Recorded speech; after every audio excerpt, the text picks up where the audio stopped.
Hi all, welcome to Binu Sundarini class. അപ്പോൾ ഇന്ന് നമ്മൾ പ്രാക്ടീസ് ചെയ്യാൻ പോകുന്ന സെൻറ്റൻസുകൾ എന്ന് പറയുന്നത് വളരെ പോസിറ്റീവായിട്ട് നമുക്ക് ചിന്തിക്കാം അല്ലേ. പോസിറ്റീവായിട്ട് നമ്മൾ ചിന്തിക്കേണ്ട കാര്യങ്ങൾ അല്ലെങ്കിൽ പോസിറ്റീവ് തോട്ട്സ് കേട്ടോ. അപ്പോൾ നമുക്ക് സ്വയം പ്രാക്ടീസ് ചെയ്യാൻ പറ്റുന്ന കാര്യമാണല്ലേ ഇത്. പോസിറ്റീവായിട്ട് നമ്മളെക്കുറിച്ച് തന്നെ കുറേ കാര്യങ്ങൾ നമ്മളിങ്ങനെ ഉള്ളിൽ പറഞ്ഞുകൊണ്ടിരിക്കാൻ സ്വയം പ്രാക്ടീസ് ചെയ്യാൻ പറ്റുന്ന സെൻറ്റൻസുകളാണ്. ഇപ്പോൾ അതെ, എൻ്റെ മുകളിലൊരു ഫോട്ടോ വെച്ചിട്ടുണ്ട്. എല്ലാവർക്കും അറിയാവുന്ന കാര്യങ്ങളായിരിക്കും. ക്ലിയർ ആയിട്ട് കാണുന്നില്ല, ഒരു ഫോട്ടോ കൊടുക്കാം കേട്ടോ സൈഡിൽ. ഓക്കെ, അപ്പോൾ ഇതെന്ന് പറയുന്നത് എന്താണ്? പോസിറ്റീവ് സെൻറ്റൻസുകൾ അല്ലേ, തോട്ട്സ് ആണ്. ഇത് ഓരോന്നും നമുക്ക് ഇംഗ്ലീഷിൽ പറയാനറിയാം അല്ലേ, പക്ഷേ ഇതൊക്കെ എങ്ങനെയാണ് നമ്മൾ ഹിന്ദിയിൽ പറയുന്നതെന്ന്. അപ്പോൾ അത് നമുക്ക് പ്രാക്ടീസ് ചെയ്യാൻ വളരെ ഈസി അല്ലേ. ഐ എം ദി ബെസ്റ്റ് എന്ന് പറയാനായിട്ട് നമുക്ക് എല്ലാവർക്കും അറിയാം. അത് ഹിന്ദിയിൽ പറഞ്ഞു നോക്കിയേ. അപ്പോൾ നമുക്ക് ഹിന്ദി സംസാരിക്കാനായിട്ട് കുറച്ചും കൂടി ഫ്ലുവൻസി ആവും കേട്ടോ. ഇപ്പോൾ അത് തന്നെ എന്താണ്? ഐ എം ദി ബെസ്റ്റ് അല്ലേ. ഐ എം ദി ബെസ്റ്റ് എന്ന് എങ്ങനെ ഹിന്ദിയിൽ പറയാം? ഇവിടെ നല്ലതെന്ന് പറയാനായിട്ട് അച്ഛ. ഓക്കെ, അപ്പോൾ ബെസ്റ്റ് എന്ന് പറയാനായിട്ടോ നല്ലത് അല്ലേ, സബ്സെ അച്ഛ. അത്രേ ഉള്ളൂ. I M the best, may Sabse അച്ഛാ ഹൂം. അങ്ങനെയും പറയാം. അതല്ല, ബെസ്റ്റിന് ശ്രേഷ്ഠ എന്നും പറയാം കേട്ടോ. ശ്രേഷ്ഠ ഹൂം എന്നും പറയാം കേട്ടോ. ഓക്കെ, മേ സബ്സെ അച്ഛാ ഹൂം. നെക്സ്റ്റ് എന്താണ്? ഐ ക്യാൻ ഡു ഇറ്റ് അല്ലേ.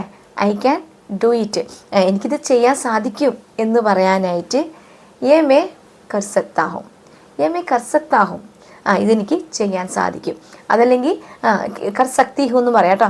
ഇപ്പോൾ സ്ത്രീയാണ് പറയണമെങ്കിൽ കർ സക്തി ഹൂം, പുരുഷനാണെങ്കിൽ കർ സക്താ ഹൂം. ക്ലിയർ ആയില്ലേ? ഇനി അടുത്ത എന്താ? I M A winner. I M A winner എങ്ങനെയാണ് പറയണ്ടേ? മേക്ക് വിജേതാ ഹൂം. വിജേത എന്ന് തന്നെയാണ് വിജയിച്ചവൻ എന്നുള്ള അർത്ഥത്തിൽ കേട്ടോ. വിജേത, മേക്ക് വിജേതാ ഹൂം, വിന്നർ എന്ന് പറയുന്നതാണ്. ഓക്കെ, അടുത്തത് അതുപോലെ തന്നെ ടുഡേ ഈസ് മൈ ഡേ. ഒന്ന് ആലോചിച്ച് നോക്കിയേ, എങ്ങനെയാണ് ടുഡേ ഈസ് മൈ ഡേ എന്ന് ഹിന്ദിയിൽ പറയണേ? ടുഡേ ഒന്ന് പറഞ്ഞു നോക്ക്. ആജ്. ടുഡേ ഈസ് മൈ ഡേ, ആജ് മേരാ ദിൻ ഹേ. ഇതെൻ്റെയാണ്, ഏ മേരാ ഹേ എന്നല്ലേ പറയാ. അപ്പോൾ ഇതെൻ്റെ ദിവസമാണ്. മേരാ ദിൻ ഹേ, ആജ് മേരാ ദിൻ ഹേ, ഇത് എൻ്റെ ദിവസമാണ്. ഇനി അടുത്ത സെൻറ്റൻസ് എന്താ? God is always with me അല്ലേ. ദൈവം എപ്പോഴും എൻ്റെ കൂടെയുണ്ട് എന്ന് പറയാനായിട്ട് God is always with me. ഇവിടെ ഗോഡിനെ പറയുന്നത് ഭഗവാൻ. ഭഗവാൻ ഹമേശ എല്ലായ്പ്പോഴും മേരെ സാത്തെ, എൻ്റെ കൂടെയാണ് എന്ന് പറയുന്ന. ഓക്കെ, ഭഗവാൻ ഹമേശ മേരെ സാത്തെ. ഇവിടെ ഹമേശ എന്ന് പറഞ്ഞാൽ എല്ലായ്പ്പോഴും, ഭഗവാൻ എന്ന് പറയുന്നത് ദൈവത്തിന് കേട്ടോ. ഭഗവാൻ ഹമേശ മേരെ സാത്തെ, എല്ലായ്പ്പോഴും എൻ്റെ കൂടെയുണ്ട് എന്ന് പറയുന്ന. അപ്പോൾ ഇതിൽ ഇത്രയേ ഉള്ളൂ കേട്ടോ. ഇനി അതുപോലെ തന്നെ നമുക്ക് വേറെ കുറച്ച് കാര്യങ്ങൾ കൂടി നോക്കാം. ഓക്കെ, ഇപ്പം നമ്മൾ പറയത്തില്ല, എങ്ങനെ ചിന്തിക്കുന്നോ അങ്ങനെ നമുക്ക് നേടുക അല്ലേ, നമുക്ക് ലഭിക്കുക എന്ന് പറയുന്നത്. ജേസ സോച്ചോഗെ വൈസ പാവോഗെ. എന്താ പറയണേ? ജേസ സോച്ചോഗെ, സോച്ചിന എന്ന് പറഞ്ഞാൽ ചിന്തിക്കുക. അപ്പം എങ്ങനെയാണോ ചിന്തിക്കുന്നത് അതുപോലെ നമുക്ക് ലഭിക്കും എന്ന് പറയുന്ന കേട്ടോ. വൈസ പാവോഗെ, ജേസ സോച്ചോഗെ വൈസ പാവോഗെ. അതുപോലെ തന്നെ നമ്മൾ പറയും അല്ലേ, നല്ലത് ചെയ്താൽ നല്ലത് ലഭിക്കും എന്ന് പറയത്തില്ല. ഇതുപോലെ തന്നെയാണത്. നല്ലത് ചിന്തിച്ചാൽ നമുക്ക് നല്ലത് ലഭിക്കും അല്ലേ. എന്താണോ നമ്മൾ ചിന്തിക്കുന്നത് അതിനായിട്ട് നമ്മൾ കുറച്ചുകൂടി എഫേർട്ട് ഇടും അല്ലേ. അപ്പോൾ ആ രീതിയിലേക്ക് നമ്മുടെ ലൈഫ് നീങ്ങും. അതാണ് ആ ഒരു ചൊല്ലിൻ്റെ ഉള്ള മീനിങ് വരുന്നത് അല്ലേ. അപ്പോൾ അതുപോലെ തന്നെയാണ് നല്ലത് ചെയ്താൽ നല്ലത് ലഭിക്കുമെന്ന് പറയുന്നത്. അച്ഛാ കരോ അച്ഛാ പാവോ, ഡു ഗുഡ് ഹാവ് ഗുഡ്. അത്രയേ ഉള്ളൂ കേട്ടോ. അച്ഛാ കരോ അച്ഛാ പാവോ. ഇനി അടുത്തത് നമ്മൾ പലരും നമ്മളോട് തന്നെ ചോദിക്കേണ്ട ഒരു കാര്യമാണ് കേട്ടോ. നമ്മൾ തന്നെ മനസ്സിലാക്കേണ്ട ഒരു കാര്യമാണ്. എന്താണ്? സമയത്തിൻ്റെ വില. സമയത്തിൻ്റെ വില മനസ്സിലാക്കൂ എന്ന് പറയുന്നത് കേട്ടോ. എങ്ങനെയാണ്? സമയ്ക്ക് കീമത്ത് സമച്ചോ. സമച്ചിന എന്ന് പറഞ്ഞാൽ മനസ്സിലാക്കുക. അപ്പോൾ സമച്ചോ എന്ന് പറഞ്ഞാൽ മനസ്സിലാക്കൂ. കീമത്ത് എന്ന് പറയുന്നത് വാല്യൂ കേട്ടോ. സമയ്ക്ക് കീമത്ത് സമച്ചോ, understand the value of time എന്ന് പറയുന്ന. ഓക്കെ, സമയ്ക്ക് കീമത്ത് സമച്ചോ. അതുപോലെ തന്നെ നമ്മൾ വളരെ പോസിറ്റീവായിട്ടും ആക്റ്റീവായിട്ട് ഇരിക്കാൻ വേണ്ടിയിട്ട് പറയുന്നൊരു ടിപ്പാണല്ലേ. എല്ലാ ദിവസവും എന്തെങ്കിലും പുതുത് പഠിക്കുക അല്ലേ. എന്തെങ്കിലും പുതുത് പഠിക്കാനായിട്ട് ശ്രമിക്കുക, അല്ലെങ്കിൽ പഠിക്കുക എന്ന് പറയാറുണ്ട്. Learn something new every day. എങ്ങനെയാണ് പറയണ്ടേ? എവറി ഡേ, ഹർ ദിൻ സംതിങ് കുച്ച്. ഓക്കെ, ഹർ ദിൻ കുച്ച് നയാ സീക്കേ. ഹർ ദിൻ കുച്ച് നയാ സീക്കേ എന്ന് പറഞ്ഞാൽ എല്ലാ ദിവസവും എന്തെങ്കിലും പുതുതായിട്ട് പഠിക്കൂ എന്ന് പറയുന്നതാണ്. ഓക്കെ, ഇത് നമ്മൾ പോസിറ്റീവായിട്ടിരിക്കാൻ പറയുന്ന ഏറ്റവും നല്ലൊരു ടിപ്പാണ് കേട്ടോ. നമ്മൾ എന്തെങ്കിലും പഠിച്ചുകൊണ്ടിരിക്കണം. നമുക്കറിയാനായിട്ട് ഇങ്ങനെ എന്തെങ്കിലുമൊക്കെ നമ്മളിങ്ങനെ ശ്രമിച്ചുകൊണ്ടിരിക്കണം. നമ്മൾ ഒരു കാര്യത്തിൽ തന്നെ മുന്നോട്ട് പോവാതെ എന്തെങ്കിലുമൊക്കെ മാറി മാറി നമ്മൾ പഠിക്കല്ലേ. വലിയ വലിയ കാര്യങ്ങളൊന്നും വേണമെന്നില്ല. ചിലപ്പോൾ ഒരു ഫ്ലവർ ഉണ്ടാക്കാനായിരിക്കാം അതല്ലെങ്കിൽ എന്തെങ്കിലും പുതിയ ഭാഷ ഇപ്പോൾ നമ്മൾ പഠിച്ചുകൊണ്ടിരിക്കുന്നത്, ഇതെല്ലാം നമ്മുടെ ട്രൈയുടെ ഭാഗമാണ് അല്ലേ. ഓക്കെ, അപ്പോൾ അതാണ് learn something new every day. ഹർ ദിൻ കുച്ച് നയ സീക്കേ. ഹർ ദിൻ കുച്ച് നയ സീക്കേ. ഇനി അടുത്ത സെൻറ്റൻസ് എന്താണ്? സ്മൈൽ അല്ലേ. സ്മൈലാണ് നമുക്ക് ഒരാൾക്ക് കൊടുക്കാൻ പറ്റുന്ന ഏറ്റവും വലിയ ഗിഫ്റ്റാണ്. നമുക്ക് എന്താണ് കൊടുക്കാൻ പറ്റുന്നത്? ഒന്നുമില്ലെങ്കിലും ഒരാൾക്കൊരു സ്മൈൽ കൊടുത്താൽ അത് വളരെ വലിയൊരു ഗിഫ്റ്റാണ് അല്ലേ. അതാണ് പറയുന്നത്. A smile is best gift you can give. എങ്ങനെ ഹിന്ദിയിൽ പറയണ്ടേ? സ്മൈലിനെ പറയുന്നത് മുസ്കാൻ എന്നാട്ടോ. മുസ്കാൻ. മുസ്കാൻ സബ്സെ അച്ച ഗിഫ്റ്റ് അല്ലേ, ഉപഹാർ ഹേ. മുസ്കാൻ സബ്സെ അച്ച ഉപഹാർ ഹേ. അവിടെ ജോ ജോ ജോ എന്ന് പറയുന്നത് നമ്മൾ പഠിച്ചിട്ടുണ്ട് കേട്ടോ, നമ്മുടെ സീരീസിലെല്ലാം പഠിച്ചിട്ടുണ്ട്. അത് എന്ത്? ജോ ആപ് ദേ സക്തേ ഹേ. താങ്കൾക്ക് കൊടുക്കാൻ കഴിയുന്നത്. ദേ സക്ത എന്ന് പറഞ്ഞാൽ കൊടുക്കാൻ കഴിയുക കേട്ടോ. അപ്പോൾ ജോ ആപ് ദേ സക്തേ ഹേ, താങ്കൾക്ക് എന്താണോ കൊടുക്കാൻ കഴിയുന്നത് അതാണ് എന്ത്? ഒരു സ്മൈൽ അല്ലേ. മുസ്കാൻ സബ്സെ അച്ച ഉപഹാർ ഹേ ജോ ആപ് ദേ സക്തേ ഹേ. മുസ്കാൻ സബ്സെ അച്ച ഉപഹാർ ഹേ ജോ ആപ് ദേ സക്തേ ഹേ. സ്മൈൽ ഏറ്റവും നല്ല ഗിഫ്റ്റാണ് താങ്കൾക്ക് കൊടുക്കാൻ കഴിയാവുന്നത്. മനസ്സിലാവുന്നുണ്ട്? അങ്ങനെയാണ് അതിനെ മലയാളത്തിൽ പറയാം കേട്ടോ. ജോ ആപ് ദേ സക്തേ ഹേ എന്നുള്ളത് താഴെ വന്നിട്ടുണ്ട് അല്ലേ. ജോ ആപ് ദേ സക്തേ എന്ന് പറഞ്ഞാൽ എന്താണ്? എന്താണോ താങ്കൾക്ക് കൊടുക്കാൻ കഴിയാവുന്നത് അതാണ് കേട്ടോ. അത് നമ്മൾ മുകളിൽ എഴുതിയിട്ടുണ്ട്. എന്താണ് കൊടുക്കാൻ കഴിയുന്നത്? സ്മൈല്, മുസ്കാൻ. ഓക്കെ, അപ്പോൾ ഇങ്ങനെയൊക്കെയുള്ള ക്ലാസ് ഞാൻ കൊണ്ടുവരുന്നത് വേറെ ഒന്നുമല്ല, ഇതിൽ ഒരുപാട് പുതിയ വാക്കുകൾ കയറി വരുന്നുണ്ട്. ഇപ്പോൾ നമ്മൾ സീരീസ് ചെയ്തപ്പോൾ പോലും ഈ മുസ്കാൻ എന്നുള്ള വേർഡ് നമ്മൾ പഠിച്ചിട്ടില്ല അല്ലേ. സ്മൈലിനെ പറയുന്നതാണ് കേട്ടോ മുസ്കാൻ എന്നുള്ളത്. അതുപോലെ ഗിഫ്റ്റ് എല്ലാവർക്കും അറിയാം, ഉപഹാർ എന്ന് പറഞ്ഞാൽ മതി. ഓക്കെ, ഇതുപോലെ കിട്ടുന്ന കുട്ടി കുട്ടി വാക്കുകൾ നിങ്ങൾ മനസ്സിലാക്കി പോകണം കേട്ടോ. ഓക്കെ, ഇനി അടുത്തത് ട്രസ്റ്റ് യുവർ സെൽഫ് അല്ലേ. ട്രസ്റ്റ് യുവർ സെൽഫിനെ ഹിന്ദിയിൽ പറയുന്നത് അപ്പനെ അപ്പ ഭരോസ രക്കോ. അപ്പനെ അപ്പ ഭരോസ രക്കോ. ഭരോസ എന്ന് പറഞ്ഞാൽ വിശ്വാസം കേട്ടോ. അപ്പനെ അപ്പ ഭരോസ രക്കോ. നീ നിന്നിൽ വിശ്വസിക്കൂ എന്ന് പറയുന്നതാണ്. ഓക്കെ, ഇനി നമുക്ക് എല്ലാവർക്കും അറിയുന്നതാണ് അല്ലേ ഹെൽത്ത് ഈസ് വെൽത്ത് എന്ന് പറയുന്നത്. ഹെൽത്ത് ഈസ് വെൽത്ത് എന്ന് ഹിന്ദിയിൽ പറയുന്നതിന് സ്വസ്ഥ എന്ന് പറഞ്ഞാൽ ഹെൽത്ത്. അപ്പോൾ വെൽത്തിന് എന്താ പറയുക? ധൻ, ധനം കേട്ടാ. ധൻ, സ്വസ്തി ഹി ധൻ ഹെ. ഹെൽത്താണ് നമ്മുടെ വെൽത്ത് അല്ലേ. സ്വസ്തി ഹി ധൻ ഹെ എന്നാട്ടോ പറയാം. ഇനി അതുപോലെ തന്നെ നമ്മൾ കേട്ടിട്ടില്ല, കഠിന പരിശ്രമത്തിൻ്റെ ഫലം മധുരമുള്ളതായിരിക്കും. ഇതെല്ലാം തോട്ട്സ് ആയതുകൊണ്ട് ഇങ്ങനെയായിരിക്കും അത് പറയാം അല്ലേ. പരിശ്രമത്തിൻ്റെ ഫലം മധുരമുള്ളതായിരിക്കും. ഇവിടെ പരിശ്രമം എന്ന് പറയുന്നത് മെഹനത്താട്ടോ. മെഹനത്ത്. കഠിന പരിശ്രമമാണെങ്കിൽ കടി മെഹനത്ത് എന്നാ പറയാം. അപ്പോൾ മെഹനത്ത് കാ ഫൽ മീഠാ ഹോത്താ ഹെ. മെഹനത്ത് കാ ഫൽ മീഠാ ഹോത്താ ഹെ. പരിശ്രമത്തിൻ്റെ ഫലം, ഫലം എന്ന് പറയുന്നത് ഫലം തന്നെയാണ് കേട്ടോ. ഓക്കെ, മീഠാ ഹോത്താ ഹെ എന്ന് പറഞ്ഞാൽ മധുരമുള്ളതായിരിക്കും എന്ന് പറയുന്ന. അതുപോലെ തന്നെ പറയും അല്ലേ. അറിവാണ് ഏറ്റവും വലിയ ശക്തി എന്നുള്ളത്. അറിവ് ഏറ്റവും വലിയ ശക്തിയാണ്. എങ്ങനെ പറയാം? ഗ്യാൻ. അറിവിനെ പറയുന്നത് നമ്മൾ മലയാളികൾ ആ ഗ്യാനെ പറയുന്നത് ഞാന്നായിരിക്കും കേട്ടോ. ഞാസെ ജ്ഞാനി എന്നായിരിക്കും പഠിച്ചിട്ടുണ്ടാവുക. ഗ്യായാണ് ശരിക്കും ഹിന്ദിയിലെ അതിൻ്റെ പ്രൊണൗൺസിയേഷൻ. ഓക്കെ, അപ്പോൾ ഗ്യാൻ സബ്സെ ബഡി താക്കത്തെ. ഗ്യാൻ സബ്സെ ബഡി താക്കത്തെ. ഇവിടെ താക്കത്ത് എന്ന് പറയുന്നത് എന്താണ്? പവർ, ശക്തി എന്ന് പറയാനാണ്. ഓക്കെ, ഗ്യാൻ സബ്സെ ബഡി താക്കത്തെ. ഗ്യാൻ എന്നുള്ളത് നോളേജ്, അറിവ് ഏറ്റവും വലിയ ശക്തിയാണ് എന്ന് പറയുന്ന. ക്ലിയർ ആയോ? അറിയാത്തവർ പഠിക്കാൻ ഈ താക്കത്തെന്നുള്ള വേർഡ് എല്ലാം നമ്മൾ സീരീസിൽ പഠിച്ചിട്ടുണ്ട് അല്ലേ. ഓക്കെ, അതുപോലെ തന്നെ നമ്മൾ ചെറുപ്പം മുതലേ കേൾക്കുന്നൊരു കാര്യമാണല്ലേ, നമ്മൾ മറ്റുള്ളവരെ സഹായിക്കണം. We should help each other അല്ലേ. അപ്പം അതിന് ഹിന്ദിയിൽ പറയുന്നത് ഹമേ ദൂസരോ കി മദത് കർണി ചാഹിയെ. മദത് എന്ന് പറയുന്നത് സഹായം, കർണ എന്ന് പറഞ്ഞാൽ ചെയ്യുക. അപ്പോൾ ദൂസരോയ്ക്ക് മറ്റുള്ളവരെ എന്നുള്ള അർത്ഥത്തിലാട്ടോ. ഹമേ ദൂസരോയ്ക്ക് മദത് കർണി ചാഹിയെ. ഇനി അതുപോലെ സപ്നെ ദേക്കോ ഓർ ഉനെ പൂരാ കരോ. എന്താ പറഞ്ഞത്? സപ്നെ ദേക്കോ. സപ്നെ എന്ന് പറയുന്നത് എന്തിട്ടാണ്? സപ്ന എന്ന് പറഞ്ഞാൽ ഹിന്ദിയിൽ സ്വപ്നത്തിനെയാണ് അല്ലേ. സ്വപ്നം കാണൂ. ഓർ ഉനെ പൂരാ കരോ. എന്നിട്ട് അതിനെ സാക്ഷാത്കരിക്കൂ എന്ന് പറയുന്നതാ. സപ്നെ ദേക്കോ ഓർ ഉനെ പൂരാ കരോ.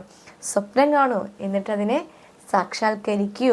അതുപോലെ തന്നെ സഫലത ഉന്നീക്കെ പാസ് ആത്തി ഹെ.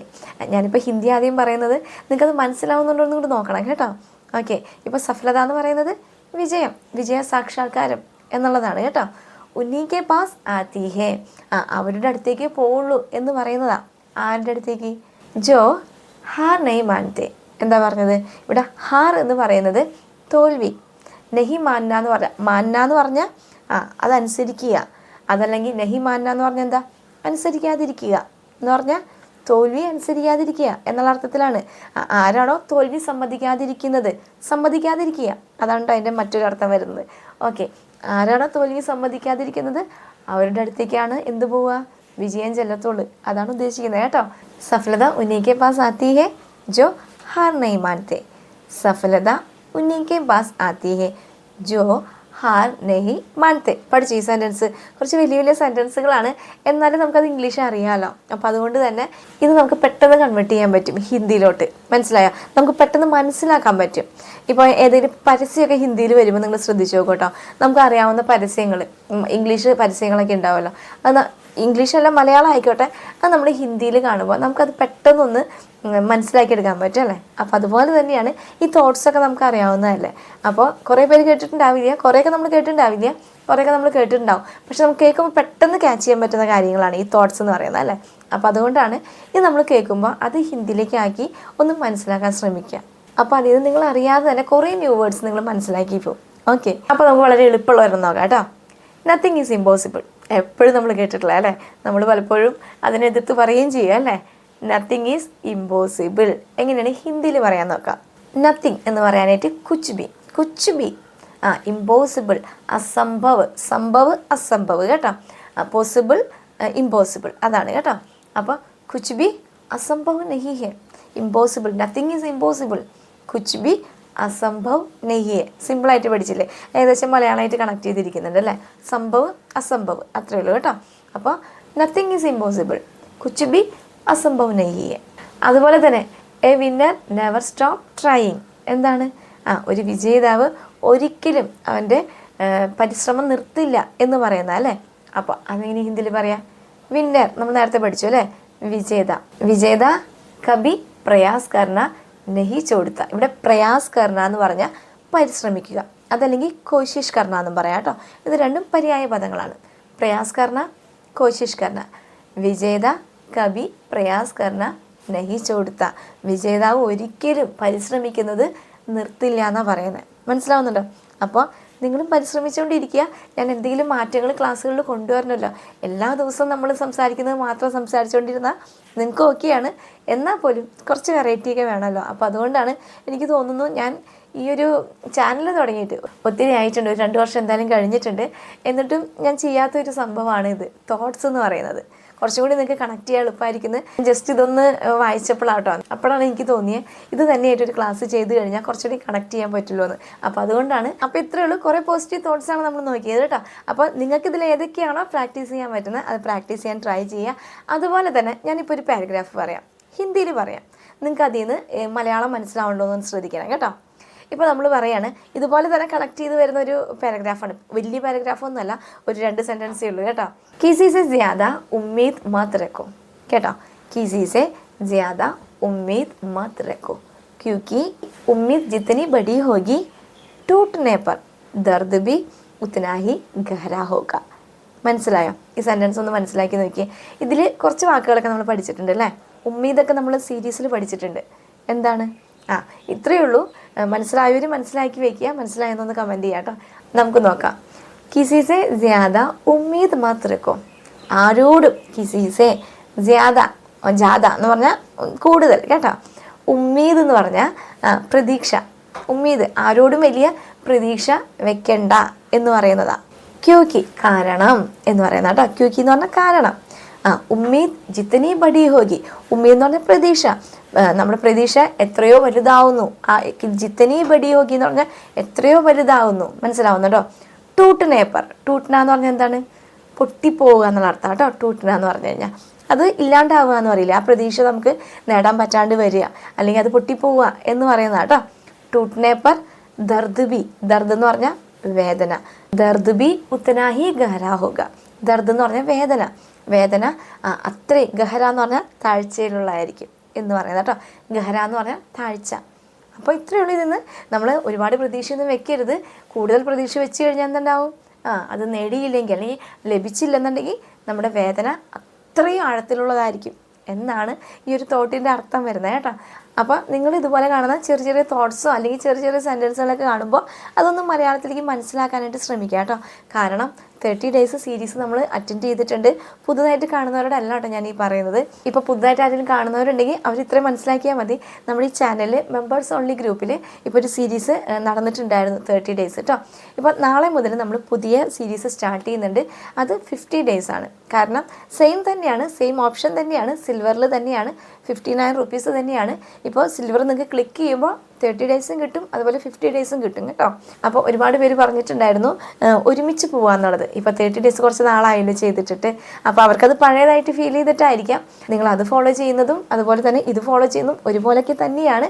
പക്ഷേ നാളെ മുതലുള്ള സീരീസ്, നാളെയല്ല ബുധനാഴ്ച കേട്ടോ, ബുധനാഴ്ച മുതൽ നമ്മൾ 50 ഡേയ്സ് സീരീസ് മെമ്പേഴ്സ് ഓൺലിയിൽ സ്റ്റാർട്ട് ചെയ്യുന്നുണ്ട്. ആർക്കെങ്കിലും ജോയിൻ ചെയ്യാൻ താല്പര്യമുള്ളവരുണ്ടെങ്കിൽ ചാനൽ സബ്സ്ക്രൈബ് ചെയ്ത് കഴിഞ്ഞാൽ ഒരു ജോയിൻ ബട്ടൺ കാണും. അപ്പോൾ അതിൽ ക്ലിക്ക് ചെയ്ത് കഴിഞ്ഞാൽ 59 റുപ്പീസിൻ്റെ സിൽവർ ഓപ്ഷൻ ചൂസ് ചെയ്താൽ മതിയാവും കേട്ടോ. അപ്പോൾ നിങ്ങൾക്ക് ഏതാണോ ഫോളോ ചെയ്യേണ്ടത്, 30 ഡേയ്സ് ആണ് ചെയ്യണമെങ്കിൽ അത് ചെയ്യാം, വളരെ ഷോർട്ടാണ്. അതല്ല 50 ഡേയ്സ് ആണെന്നുണ്ടെങ്കിൽ നമുക്ക് ഒപ്പം പോവാം. ഓക്കെ, അപ്പോൾ അത്രേ ഉള്ളൂ. ഇനി നമുക്ക് ഒരു പുതിയ ടോപ്പിക്കുമായിട്ട് അടുത്ത ക്ലാസ്സിൽ കാണാം. Okay, by.